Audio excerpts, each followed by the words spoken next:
21 negotiation mastering tips. Friends, let us see how these 21 tips can make you into a better negotiator.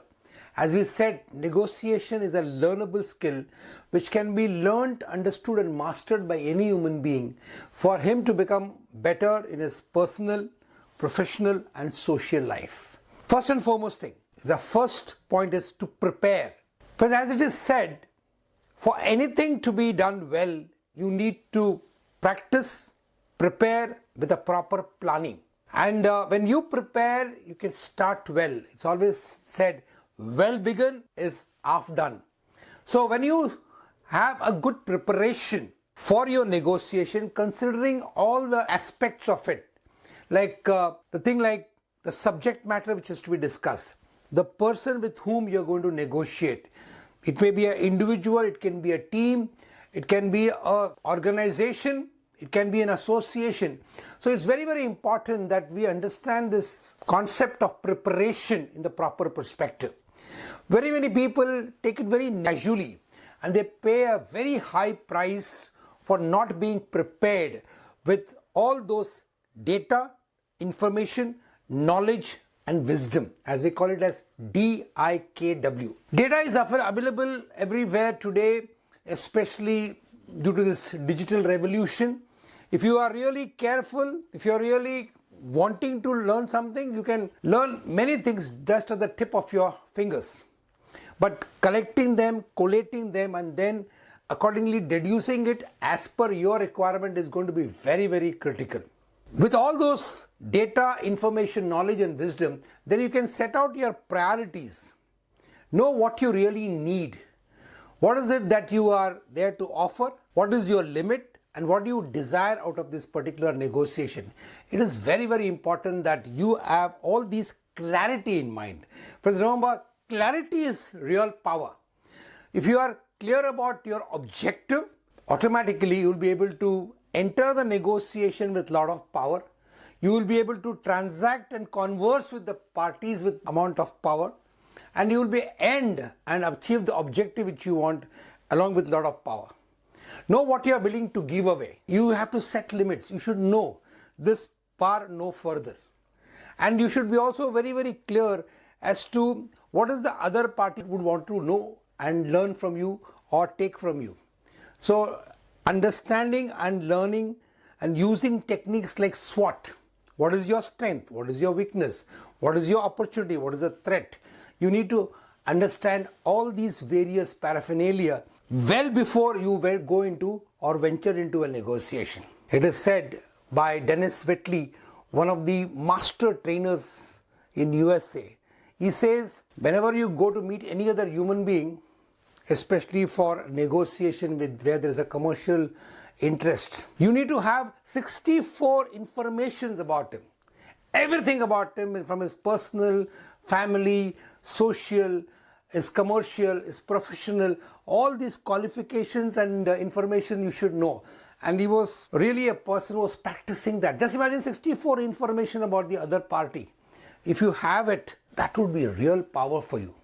And with that power, you will be able to enter the negotiation, deal with that other party in a much more comprehensive and much more powerful way. Friends, you also need to have all these things very, very clear, how much you are able to give away, identify your offer and boundaries along with all the variable components. When you have all these preparations, that is the time when you should really be able to enter a negotiation with that power. So the second aspect is called strategic wisdom for negotiation.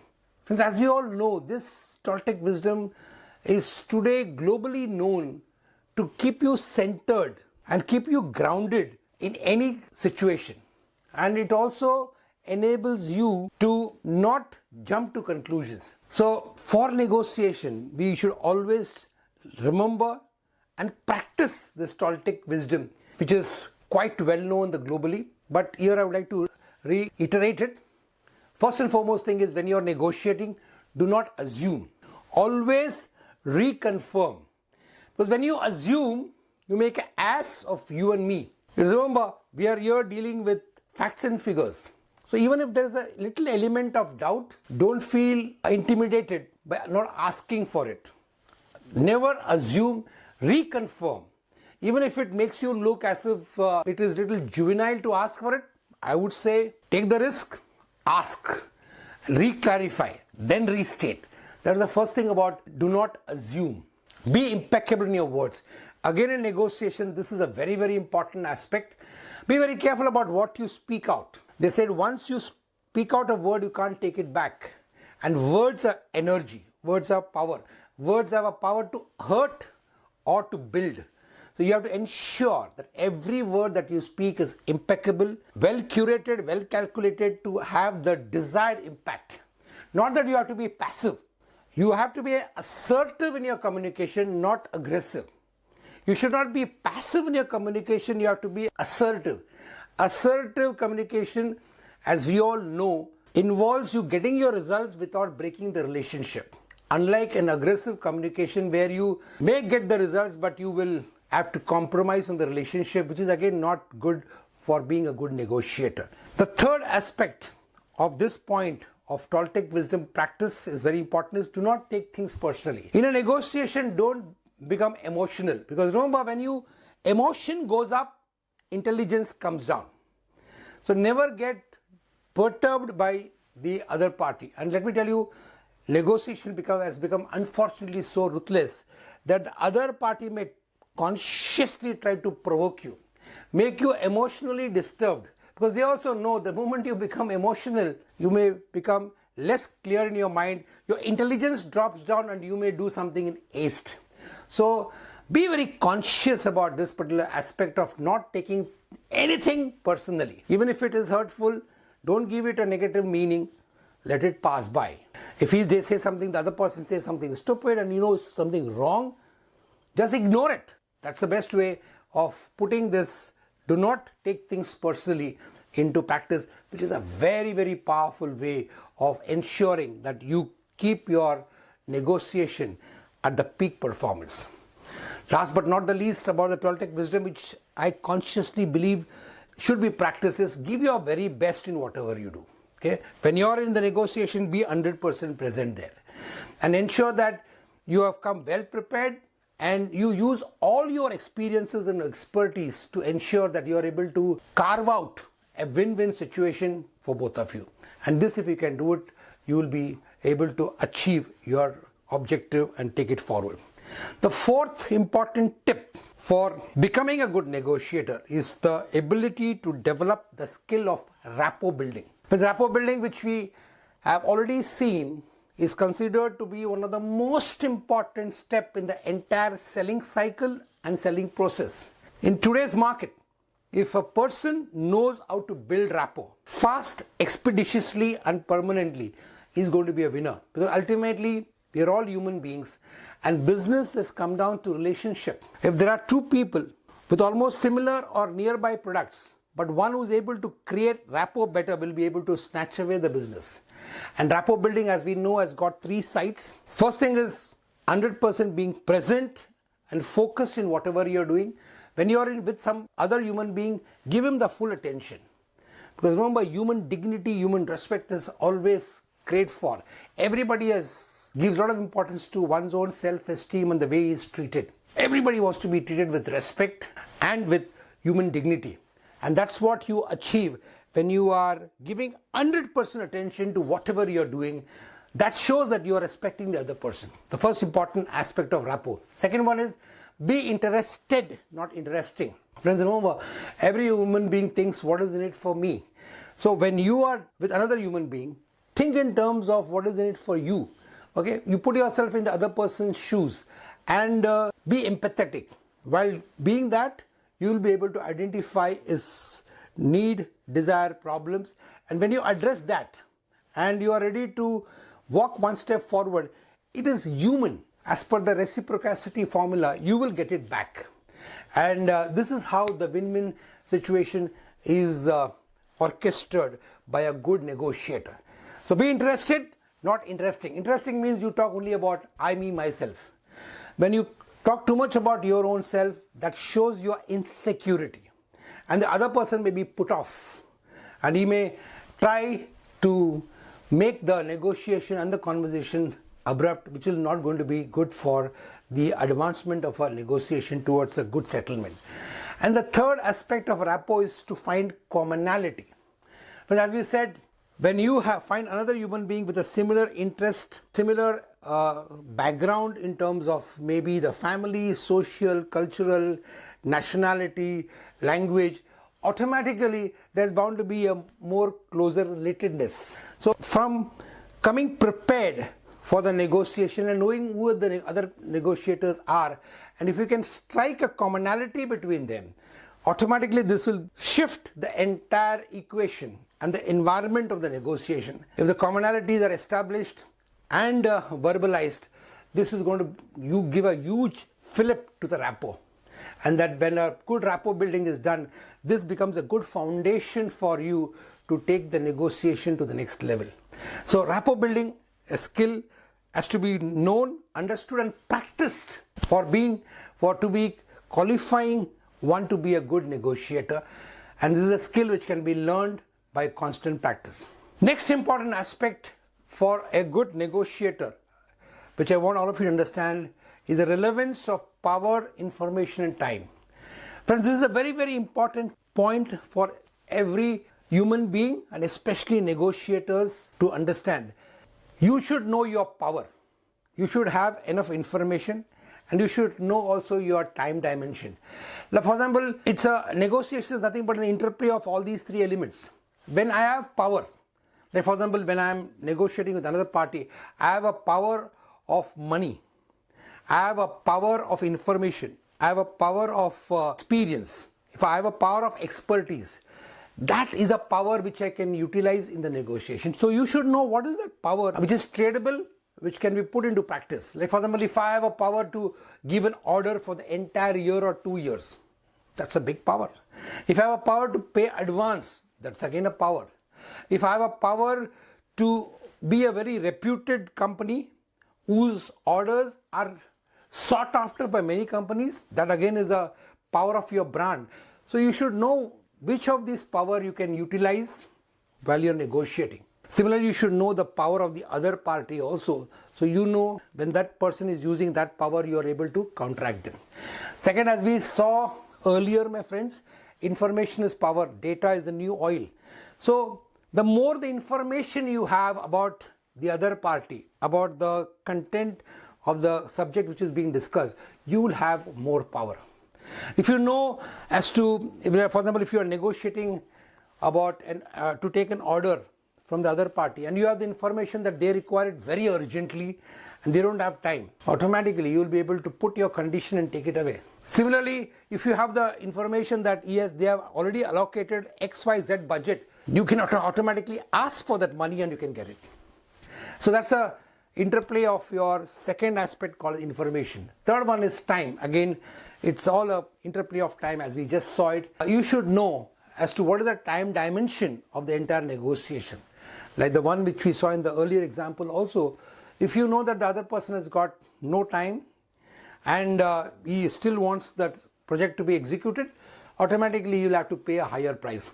Similarly, it is for you. If you are there in an urgent situation, if you don't have time to look out for other suppliers and you are sitting in a negotiation, automatically the other person is going to be more stiffer in his terms, and you, as you don't have time, you will have to yield to his terms and conditions, as it is a matter of time which is important. So all these three aspects, power, information and time, has to be played with in order for a person to find out a better negotiation. The sixth tip for mastering negotiation process is do not go first. So this is a very, very important point to be remembered. Always hear them out openly without interruption what the other party is talking about. Acknowledge what they said, summarize by backtracking and paraphrasing so that the other party feels understood. In a very, very important aspect of creating that bonding, that trust in the entire process. Remember, the person who speaks first loses the deal. The very, very important point has to be remembered. Why? Mainly because if you talk more, every time you talk more, you are giving away information. may knowingly or unknowingly you are also giving away some of those tidbits, some of your anxieties, some of those concerns that you have in your mind. And a very, very keen listener, a keen negotiator may be able to go beyond your statements and sentences and catch your apprehensions, anxieties, stresses and points and rebuild it on that and maybe take advantage in your negotiation. So the more silence you keep, the more sense of balance you keep, the more calm disposition you keep, it works in your favor as a negotiator. So consciously develop this habit of having that calm, even grounded and a very stable, smiling disposition. This automatically puts the other person at ease, and you also develop the qualities of questioning, short statements, body language, using the gesture to provoke the other person to speak. These are all some of the skills which you can consciously learn and develop in order to ensure that you are able to get the maximum information without having to speak a word from your mouth. These are all available skills which anybody can master provided you are interested. So do not go first and don't divulge too much of information. Try to speak as less as possible. Use your other paraphernalia like your body language, gestures and body movements in order to see that you are able to provoke the other person to give more information out. The seventh important tip is never make the first offer. If you can avoid it, avoid it. Because the moment you make an offer, you have already put a ceiling or you put a boundary into your whole process of negotiation. Then you can't take it back. Whereas if you can get the first offer from them, you know what is the bottom line. And automatically you have an opportunity to be more flexible, malleable and negotiate on the whole thing. So ideally you ask the other party as to what is the budget they have got, how much can they offer, what is the best proposition from their side. Get as many information from them, and then subsequently you can make your presentation depending upon what is the other party prepared to do. So never make the first offer. Always ask maximum information.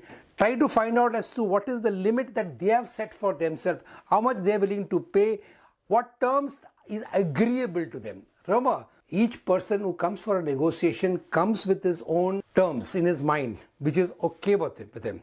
So if you can get that out from him, I promise you, you will be able to get a very favorable negotiation term for the product and services that you're offering. Or if you're a buyer, you'll be able to get the best price. So remember, never make the first offer if you can avoid it. The eighth tip is, friends, never accept the first offer. This is again a very important point. And there's a difference between both of them. First one was never make the first offer. Here it is never accept the first offer. Friends, whenever any party in a negotiation offers the first offer, if he is a seller, it will be always higher. If he is a buyer, it is always the lowest. So remember, from the offer he makes, he always has kept some buffer. Those buffer is what you as a astute negotiator has to remove it out. And I can promise you that in any negotiation, the first offer made by either of the party is always having some further adjustments in that, for that buffer. So if you are able to get that buffer, all that you need to do is to ask for it. You have to demand it, you have to justify it, and you have to, once if you claim it, automatically you will be able to get it. So remember, always the first offer can be negotiable. If you are a buyer, ask for a further lower rate. If you are a seller, always ask for a much higher than the first offer which has been offered to you. Because as I said, there's always a buffer element in the offer which has to be extruded with your astute negotiating skill. The ninth point, again very important, again they're all correlated but again with their nuances. Listen more, talk less. Friends, God has given you 2 eyes, 2 ears to listen, and only 1 mouth to speak. So you always have to maintain that same equation, same percentage when you are communicating with people. That means 80% of the time you have to listen and only 20% of the time you talk. And listen, friend, as we all know, the word listen expands itself as L stands for look. Look at the other person with total concentration, focus and interest. I is inquire. Inquire means ask them pertinent question with your appropriate question and body language. In between, keep on summarizing what you have understood. As I told you, if the other person knows that you are really listening, he feels good. Next one, T is about takeaway. In between, after summarizing, you can also tell him that this is what you are taking away from his communication. So those are those nuggets of wisdom which is coming out of that particular conversation which you are having. He is energized. Encourage him to keep on talking. Give him that smile, give him that body language, and automatically that can mood him to come up. And NS, never negate. Never say anything negative, never say anything hurtful, never say anything which will lower his self-esteem or self-respect. So these are some of the points just to be consciously remembered. And when you talk less. Talk the minimum that is required for you to keep the conversation on. Divulge as less information as possible, and whatever information you divulge has to be relevant to the conversation, to the topic, to the subject which you have got, which has to come from your good preparation which you have done, so that the other person respects what you are talking. So remember the 9th point, listen more, talk less.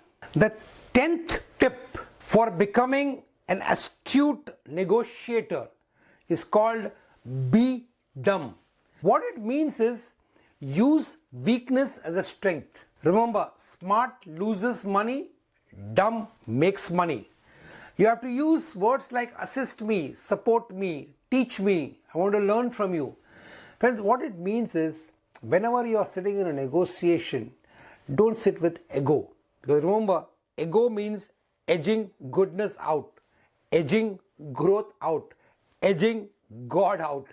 And ego makes you to fall.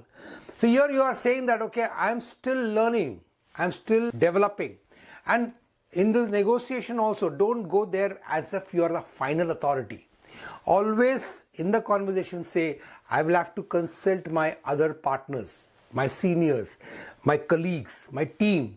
These are words which has to be consciously used so that you are not ultimately cornered to take a decision in a stressful condition. When you say that I have to always discuss with my team, colleagues, superiors and my board, you always have a time to wriggle out of a tight situation and tell them that you'll have to consult and come back to you. So that is what is being dumb. Being dumb doesn't mean from a negative connotation. Being dumb is being smart in another way, where you are telling the other party that you can't corner me, you can't force out a deal from me, you can't enforce something which I have to take a decision right now. I always will have my options available, and I always will take time to come back to a decision which once I take, I will always adhere to it.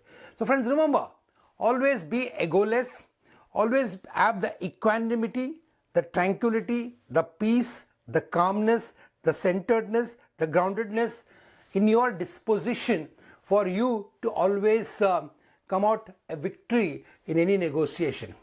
The people who are arrogant, egoistical, adamant, they always lose out. So always consciously have a facade of being quite normal, even to the point of being dumb, in order for you to get the best terms, best output and results out of a negotiation. And in any negotiation when we go, you are looking out for a win-win situation, but at no point of time you are going to allow yourself to be manipulated, to be enforced, to be pressurized into a deal which is not going to be good.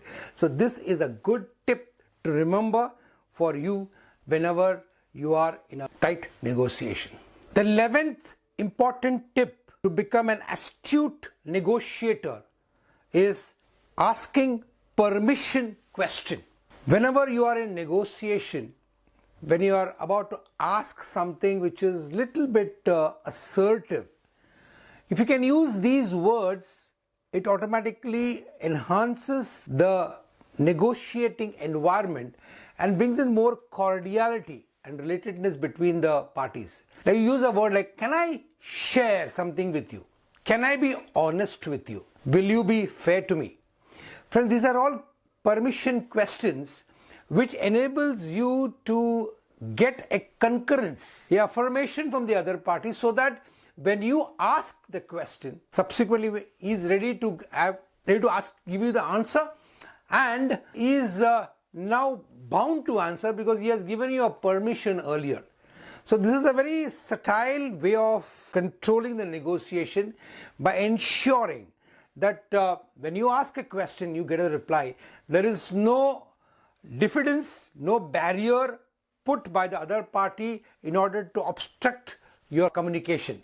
So it's always good to ask a permission question. It is as per the human behavioral skill of always respecting the other person, giving him the due, and then extracting the benefit or the advantage of getting the full information from him.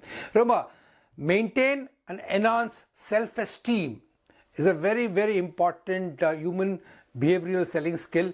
Like when you are reinforcing his esteem, he's going to feel good. When you are respecting him, he's going to feel good. And automatically he's going to once give you a permission, and then you are free to ask a question and you can free to demand an answer subsequently because he has agreed to it earlier. It's a matter of integrity. And remember, my friends, even in integrity, when a person goes back on his word, he's going to lose his power, freedom, self-expression, and his own self-confidence. So normally, I can assure you, when you ask these permission questions appropriately, you will get the requisite information from him and you can ask him more questions. So please use this permission question technique whenever you are in a negotiation, whenever you want to ask him some difficult, some assertive questions. Before that, prefix it with the permission questions which I have just enumerated and enlisted here. Now let's move on to the 12th important tip for becoming a good negotiator. Never make a quick deal. Friends, remember, haste is waste. When you hurry up, you will regret in leisure, especially when the volume of transaction, value of transaction, the impact of transaction is long term. Be very, very slow. Always take your time. It doesn't cost you much by asking for a day or two or a week or a month, especially when the transaction is of a big value. Don't give a commitment in a haste, because if you commit in haste, then you'll have to regret in peace, and that's going to be very, very painful. And in the business environment, once a commitment is given, you can't break a commitment. So that's why don't make a quick deal. Always take time.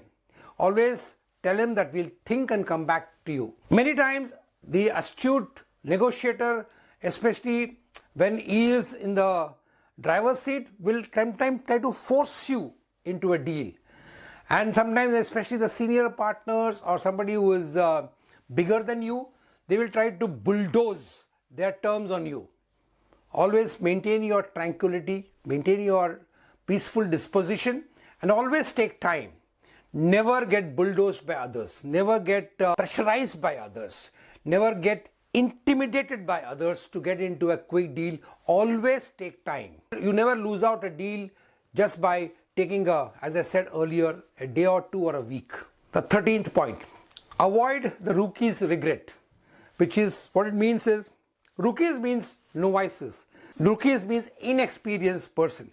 But normally inexperienced person, as you know, they are very anxious. They are very keen to get something. They want to score a basket or score a wicket. And because of that, they are sometimes in that eagerness, in that anxiety.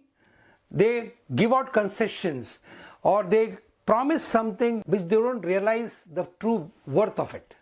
So avoid the rookie's regret of giving free gifts, especially when you are negotiating with astute, experienced negotiators. They may ask you for something free for the completion of a negotiation. Sometimes you may not realize it. For example, after finalizing a machine, they'll say, okay, give us 3 years of guarantee. Now, you as a rookie, if you agree to a guarantee of a replacement, that's going to cost your company a lot of money. If your company is going to only give a warranty and you go and commit a guarantee, it's going to be disastrous for your organization. So be very careful about what you are agreeing to, and get present to what is the concession going to cost you.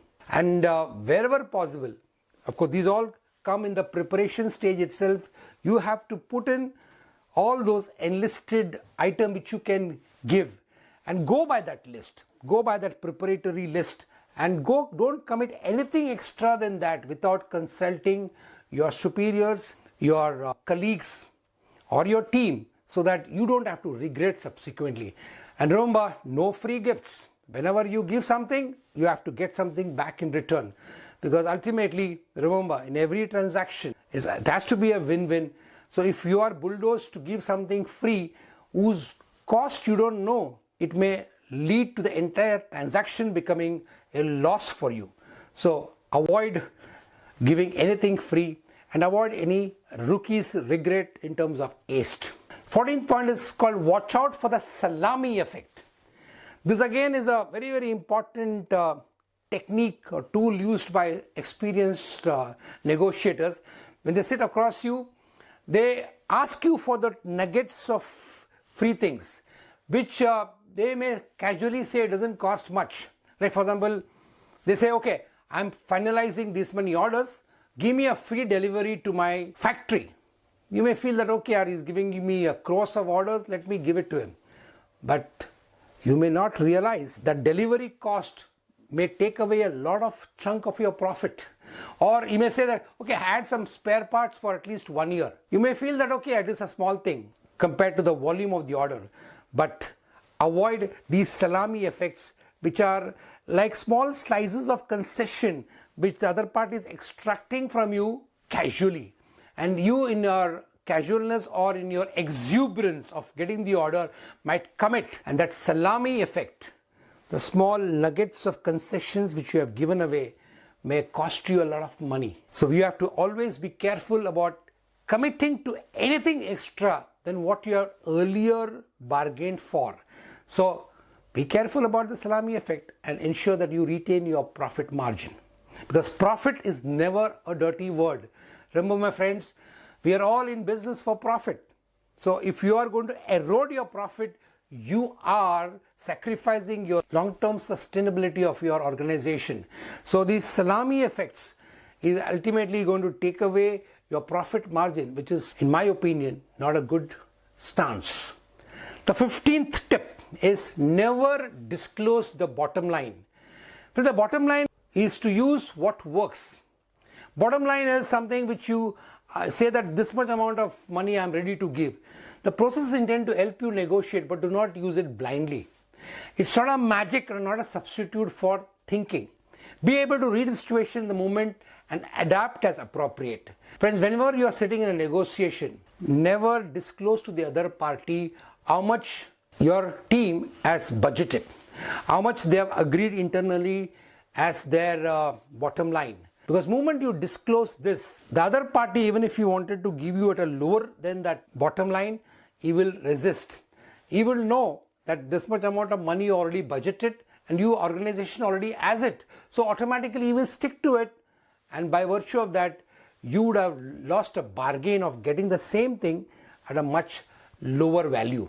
So avoid ever to disclose those bottom line and keep all this very, very tight, because ultimately when you sit for a negotiation for your organization or for yourself, you are there to get the best terms, best deal, which increases your profitability, your growth and your cash flow.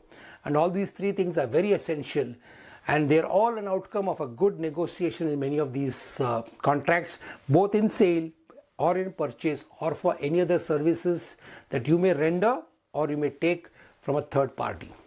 The 16th tip to become an astute negotiator is called the magical ask. Friends, this is again a very, very important technique or tool which you can use during the process of negotiation, wherein when you are having a dialogue and if there is a stalemate, especially in terms of the price, suddenly if you ask him, what are the list that you can leave with? And when you ask something suddenly, it may happen that he may give out the bottom line which they have decided in mind. And remember, whenever anything is given to you, price, especially the first offer, flinch. Flinch means make a body gesture as if you are disturbed, you are annoyed, you're not happy. Flinching is very important. Why flinching is important is, flinching is a body language. And remember, in a communication, 55% of the impact of communication comes from body language, 38% from the voice, and only 7% from the content. So using your body gestures like flinching is a very effective way of communicating to the other party without opening your mouth about your annoyance, about your disturbance, about your unhappiness. So use the flinch technique along with the magical ask and such statements. Is that the best you can do?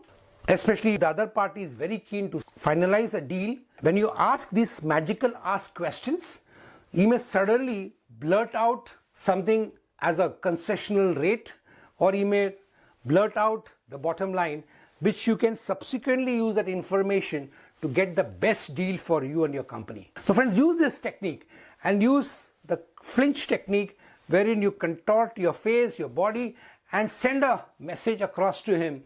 And thereby, basically what you are doing is you are unnerving the opponent and trying to get out from his subconscious mind what exactly he had already pre-decided.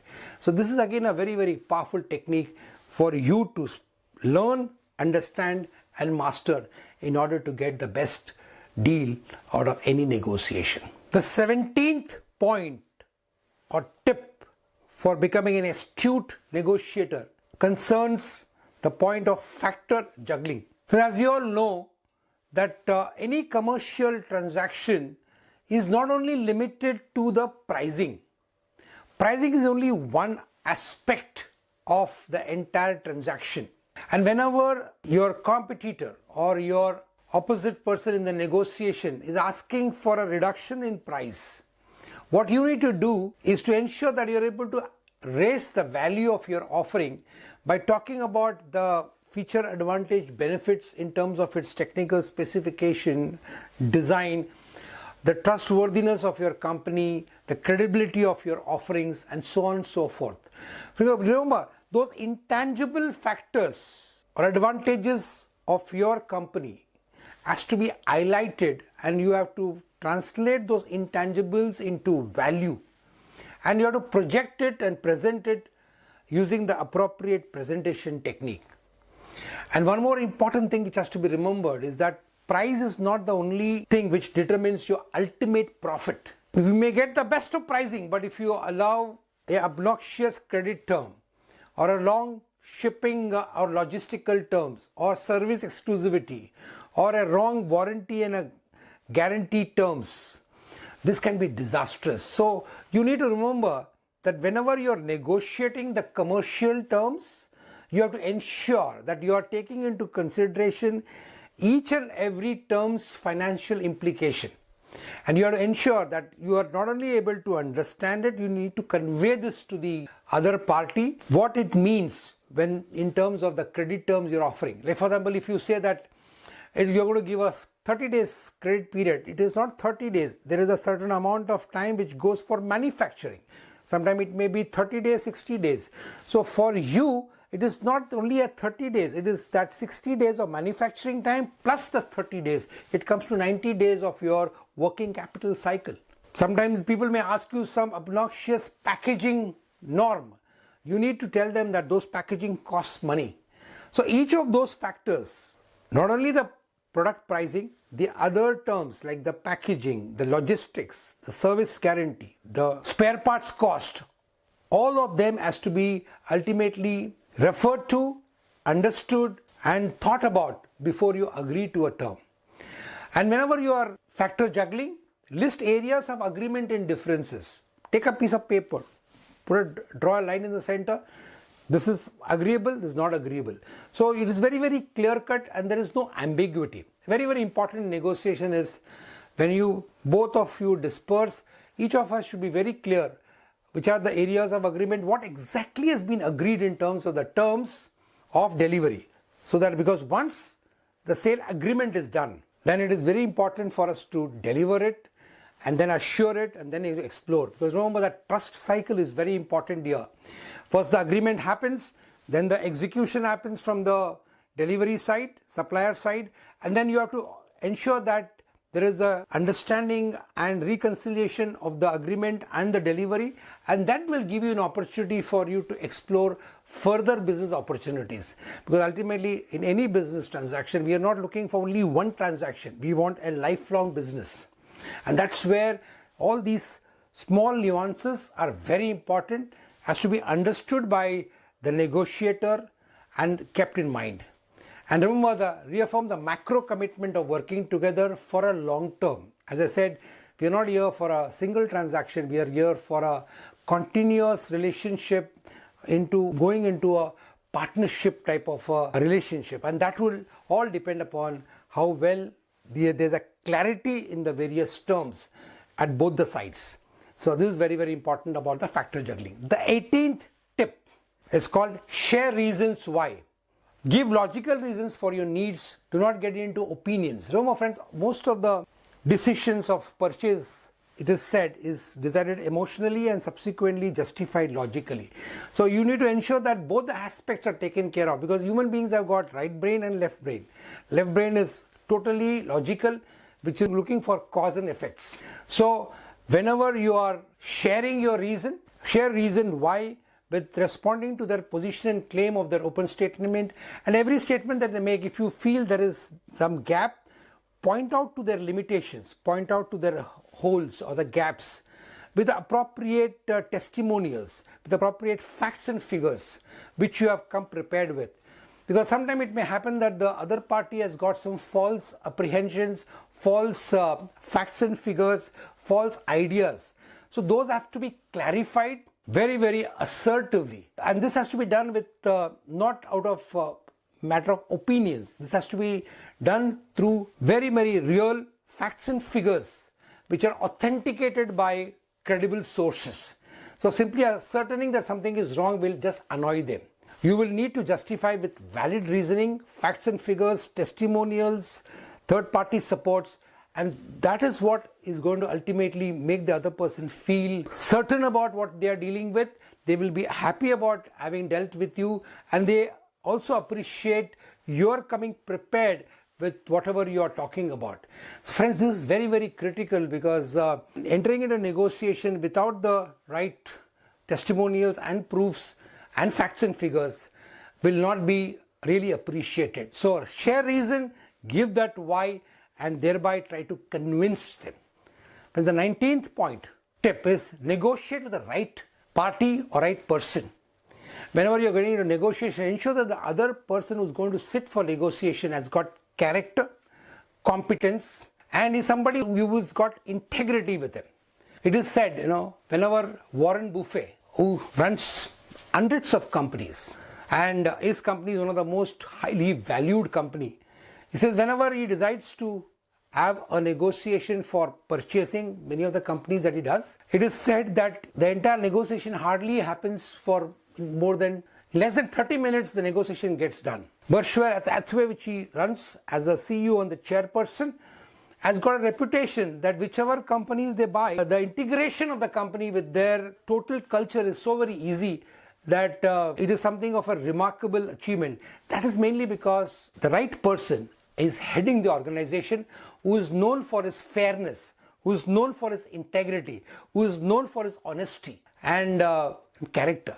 And that is very, very critical. So when you are negotiating, ensure that you are negotiating with the right person and who will keep his word.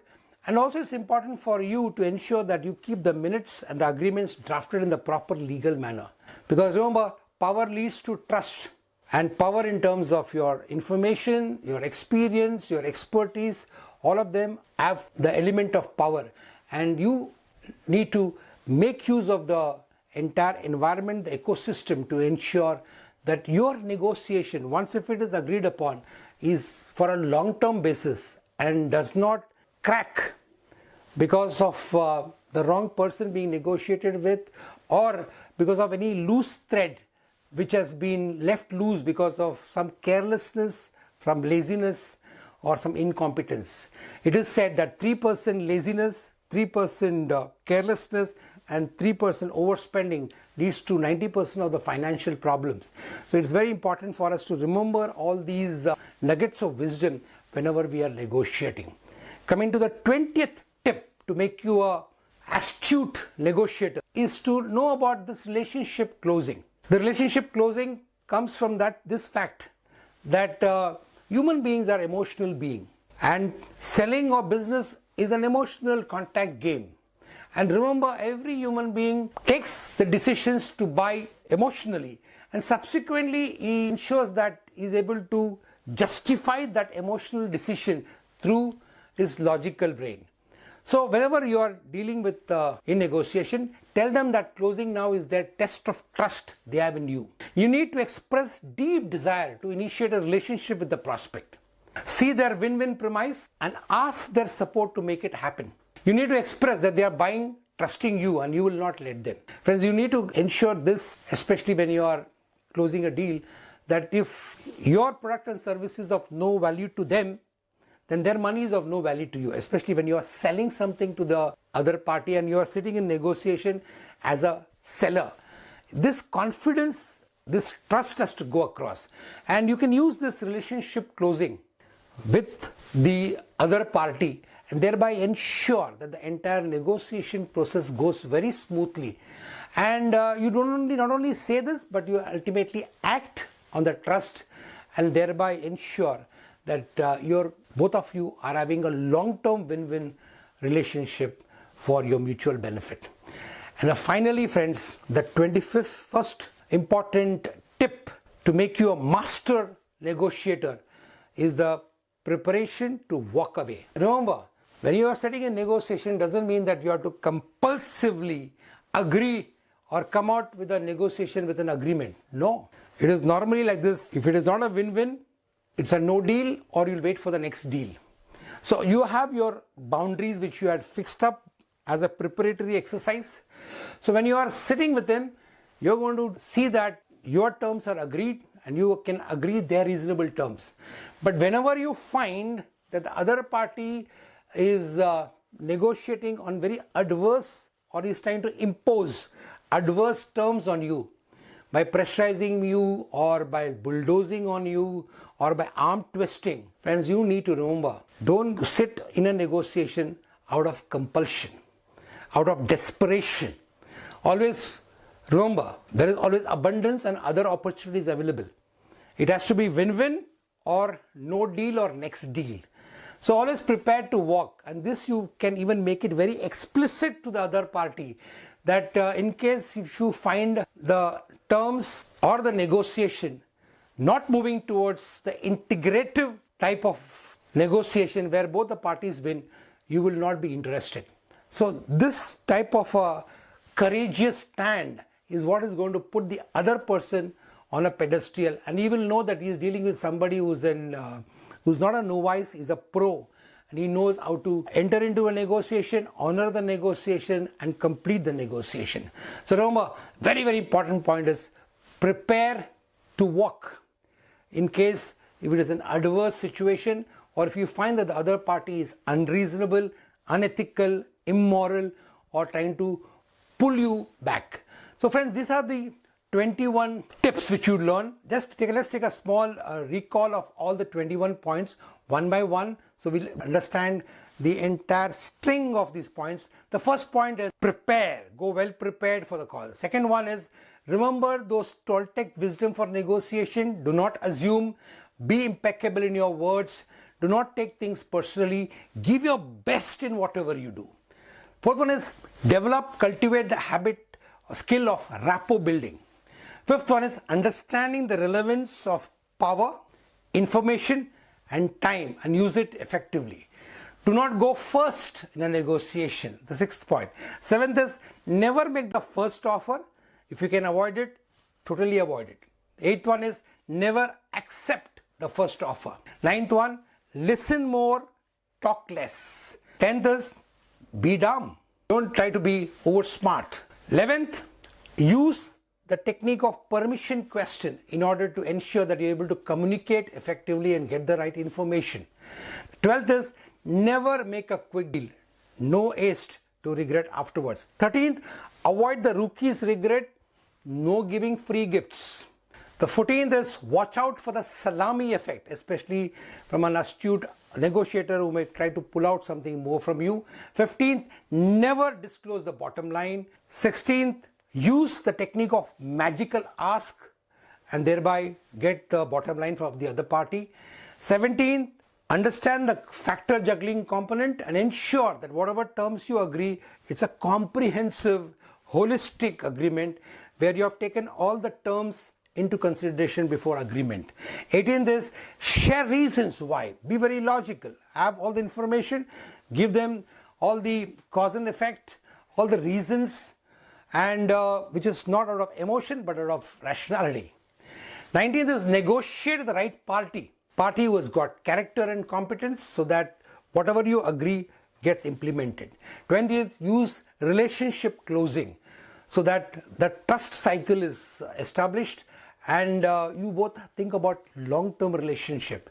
And last but not the least, prepare to walk so that you're never there out of compulsion, you're there out of your own free will, and you are there for a win-win agreement. So friends, these are the 21 points, nuggets of wisdom, tips, which if you understand and practice and master, I promise you, you can negotiate always a win-win situation. And let me tell you, my friends, every point of which you have learned here can save you or earn you lakhs and crores of rupees. I've experienced in my own business life that ignoring any of these points or sometimes not doing things in alignment with these tips can be very expensive. So please master this, use this, and ensure that you are able to take your business to the next level and thereby make this world a better place.